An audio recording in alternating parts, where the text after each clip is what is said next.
Alors, je suis Jean-Robin Gamo, né au Cameroun, juriste de formation, chef d'entreprise de profession et promoteur culturel par passion. Dans une ancienne vie, j'ai même été un peu chanteur. Alors, c'est, comment dirais-je, le fait que je sois juriste déjà, et que je me suis toujours occupé quand même des situations délicates des Camerounais en situation, comment dirais-je, administrative compliquée. Pour dire clair, j'ai une partie de mon travail qui consiste à régulariser les Camerounais, en fait les Africains qui ont une situation administrative précaire. Voilà, donc c'est parti de là. Et comme je suis aussi défenseur des artistes, ils ont trouvé le raccourci de m'appeler maître. Ben, actuellement, je dirais bien.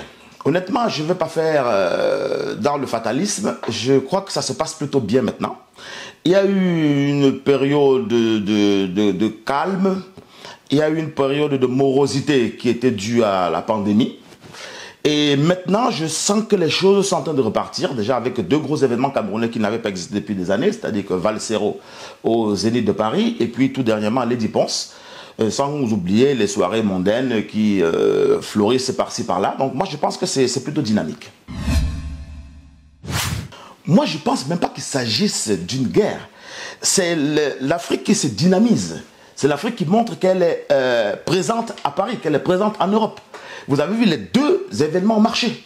Ça veut dire que ce n'est pas parce qu'il y a deux événements qui sont côte à côte que forcément ils se font la guerre. Non, non, chacun a son public et ça montre de la vitalité parce qu'il faudrait aussi qu'on sache que nous envoyons un message aux autorités d'accueil en montrant que nous sommes là. Les Ivoiriens ont montré qu'ils étaient là au Zénith de Paris. Les Camerounais ont montré qu'ils étaient là, comment on appelle, à l'Olympia. Et il y a aussi les Nigérians qu'on oublie parfois qui sont dans des salles encore plus grandes. Je parle de l'Accor Arena et tout ça. C'est une façon de montrer que le wagon de showbiz en Europe va bientôt devenir la locomotive. Je dirais plutôt diversité. C'est ni une régression, ni une évolution, c'est plutôt de la diversité. Parce qu'il faudrait quand même savoir qu'en été, les gens veulent autre chose.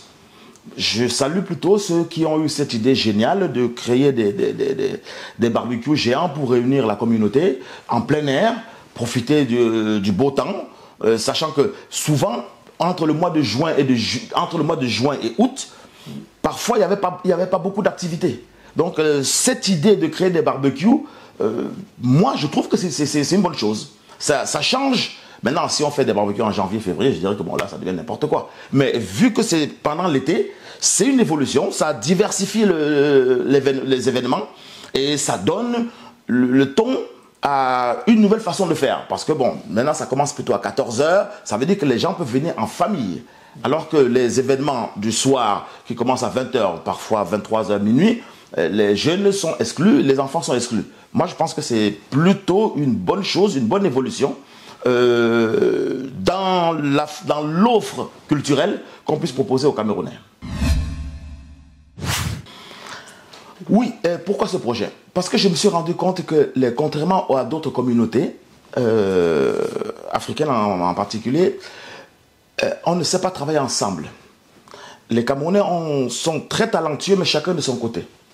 Donc je me suis dit, pourquoi ne pas mettre ensemble des personnes qui ont du talent pour pouvoir porter un projet afin d'assainir et de donner de nouvelles visions au showbiz.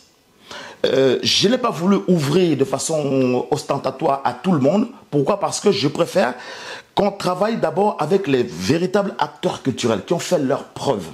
C'est pour ça que j'ai demandé qu'il y ait quand même des critères de sélection, au moins 2 soirées ou avoir participé à 2 événements majeurs qui ont plutôt bien marché. Comme ça, au moins, la personne sait à quoi s'attendre. Elle sait ce que c'est faire une soirée qui marche. Parce qu'on veut dynamiser, donner une nouvelle vision aux gens du showbiz camerounais. Maintenant, les objectifs. Les objectifs sont simples. Mutualiser nos compétences. je suis peut-être organisateur, bon remplisseur comme on dit, il y a l'autre qui est bon communicateur, il y a l'autre qui est bon DJ, il y a l'autre qui est bonne décoratrice. C'est mettre les promoteurs et tout ce qui tourne autour de la culture ensemble pour qu'on puisse déjà discuter, ne serait-ce que sur la tarification et tout ce qui va avec. Après, on sera comme une force de proposition en face, que ce soit des artistes et des prestataires extérieurs. Je prends l'exemple tout simple.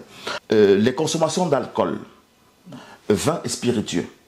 Chacun va de son côté acheter soit du vin, soit du champagne, et à des prix parfois exorbitants ou tomber du camion.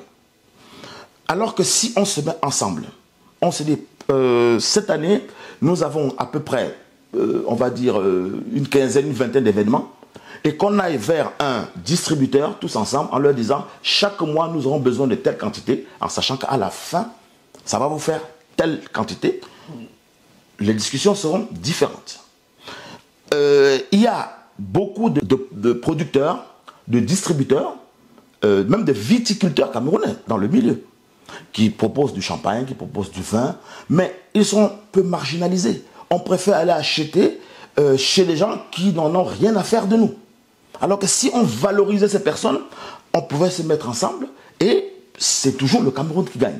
Moi, je pense que nous devons être les premiers clients des nouveaux producteurs, des nouveaux viticulteurs ou des nouveaux distributeurs, afin qu'on crée aussi ce que les autres ont appelé un lobby. On crée des lobbies qui nous permettent d'être plus forts.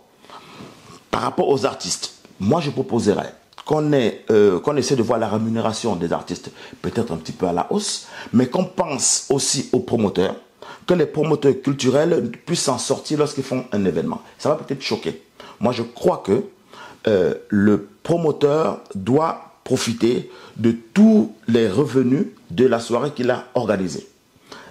C'est-à-dire la billetterie, la boisson, et comme il a déjà payé l'artiste, il faudrait penser, ça c'est une proposition, il faudrait penser à ce qu'il puisse se partager les gains générés par l'artiste lors de sa prestation. On appelle ça de façon triviale le farotage. Je propose un 70-30, c'est-à-dire que 70 pour l'artiste et 30 pour l'organisateur, qui puisse au moins profiter de tous les revenus de la soirée qu'il a organisée. Je sais que ça va prêter à sourire chez certains, ça va fâcher d'autres, mais il faut poser le débat. Et c'est pour ça que la Ligue sera là, pour discuter avec les différents acteurs et les artistes. J'ai proposé qu'on intègre 2 artistes dans la Ligue, qui puissent venir peut-être défendre les intérêts de leurs collègues, mais qu'on puisse arriver à quelque chose où le promoteur sorte gagnant, l'artiste sorte gagnant.